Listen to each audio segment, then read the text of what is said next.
રામ રામ રામ રામ હવ ખેડૂત મિત્રોને, દર્શક મિત્રોને અને ખેતીવાડીમાં કામ કરતા હરેક લોકોને રામ રામ રામ રામ. હું છું તુષાર વાડોલિયા અને આપણે આજે વળી પાછા સંજયભાઈની વાડીનો કપાસ જોવા આવ્યા છીએ.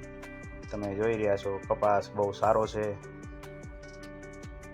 અને અત્યારે ખાસ તો મેઘરાજાએ મહેર નથી કરી તો પાણી ચાલુ છે.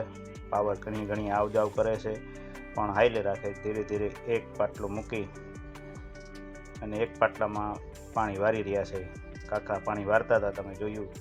ખૂબ મહેનતી છે અને પાણીનો ધોધ મોટરમાંથી જઈ રહ્યો છે.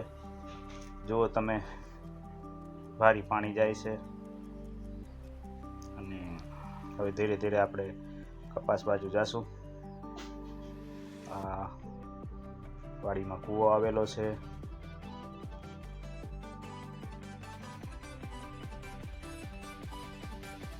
ભગવાનની દયાથી અત્યારે તો પાણી છે, પણ આગળ જતાં શું થાય ખબર નથી. અને કપાસ ભારી નરવો છે.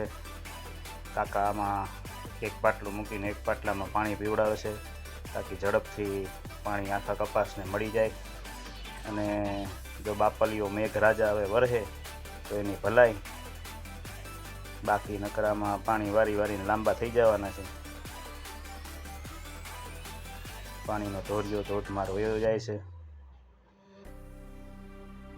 અત્યારે દી રાત જોયા વગર પાણી વારવું પડે. જ્યાં પાવર મળે ત્યાં પાણી વારવાનું ચાલુ રાખવું પડે છે.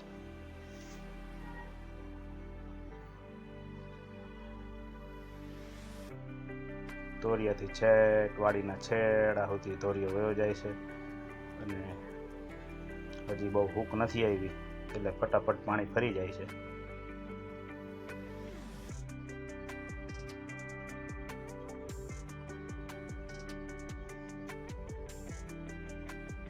કપાસ ભારી ડોલર જેવો છે. હવે ધીરે ધીરે ફૂલ આવવાના ચાલુ થશે.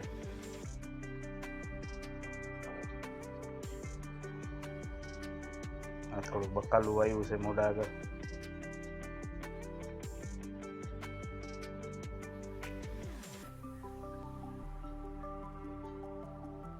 કપાસની ખેતી, દવાનો પંપ અને મજૂરી માગી રહી છે. હો બાપ,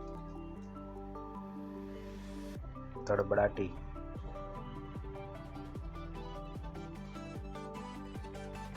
હવે તો શિરામણ ને બપોરા અને વિયારું એ વાડીએ જ થાય છે. જેમ પાવર જડે એમ પાણી વારવાનું ચાલુ રાખવું પડે છે. કપાસ હવામાં લહેરાઈ રહ્યો છે. બાકી તો બધી દયા છે. હવે મેઘરાજા દયા કરી દઈએ અને જો 15 દી વરસી જાય તો ભગવાનની દયામાં કપાસ અડધા પલે પૂગી જાય.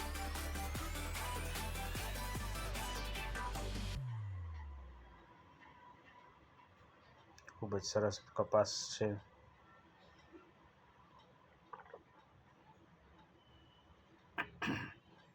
ફરી પાછા ફૂલ લાગશે ત્યારે ફરી આપણે એક વિડીયો બનાવી નાખશું.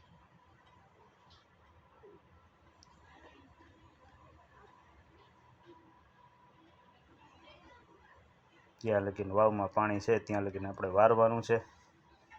બાકી પછી રામે રામ, દેવી ભગવાનની મરજી, ભોળાનાથની. લાલપુરમાં આવેલી આ સંજયભાઈની વાડી છે.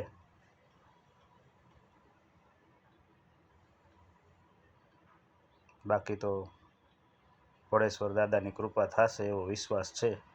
એટલે વરસાદ તો પડશે, થોડો મોડો પડશે.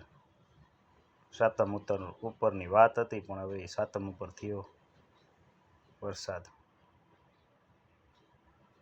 તો સાચી વાત છે. નહીંતર તો આખા સામે મોઢું ઉગાડું રાખીને બેહવાનું. બાપલા વરહ